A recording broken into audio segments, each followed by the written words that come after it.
তুমি জানো, সবাই যে যার জীবনে কনফিউজড হয়ে বসে আছে।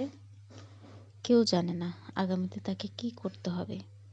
সবাই কোনো না কোনো জায়গায় অন্ধকারে ঢিল ছুঁড়ে যাচ্ছে, নিজের কাজকে নিজেই ভালোবাসতে পারছে না। আর ভালোবাসার খেলায় সবাই হেরে বসে আছে। সবাই একে অন্যকে শুধু ব্লেম করেই যাচ্ছে। হ্যাঁ, দিনের বেলায় সবাই বড় বড় কথা বলছে ঠিকই, কিন্তু রাতে রাতে সবাই ছোটখাটো কথায় ওভার থিঙ্কিং করেই যাচ্ছে। নিজেদের গল্প শুনে যখন নিজেই হাসছে, তবে দুঃখের গল্পে এত আকর্ষণ কেন?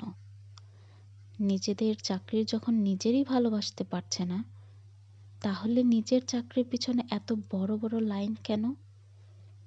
সবাই ভাবছে সেই প্রতারিত হয়েছে। তাহলে অ্যাকচুয়ালি প্রতারণাটা করলো কে? সবাই কোনো না কোনো রাস্তায় হারিয়ে গেছে, আর সেখান থেকে কিভাবে বেরিয়ে আসতে হয় সেটা কেউ জানে না। সবাই একে অন্যকে পিছন থেকে টানছে ঠিকই, অথচ তারা নিজেরাই জানে না আদৌ কি তারা লক্ষ্যে পৌঁছাতে পারবে।